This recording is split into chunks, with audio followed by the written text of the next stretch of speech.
Hello' ৰাইজ, ৰাতিপুৱাৰ কাম বন কৰি এয়া মই চাহকাপ হাতত লৈছোঁ। গা পা ধুই এয়া চাহকাপ খাই লওঁ। ৰাতিপুৱা চাহকাপৰ লগত বিশেষ একো নাছিল, ব্ৰেড দুখন মই ভাজি লৈছোঁ।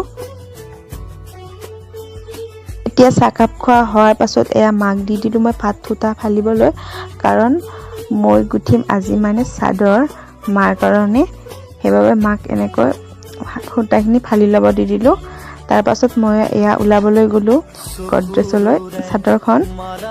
আজি মই ভালকৈ নাজানো গুঠিব, তথাপিও এনে মই চেষ্টা কৰোঁ মাজে মাজে।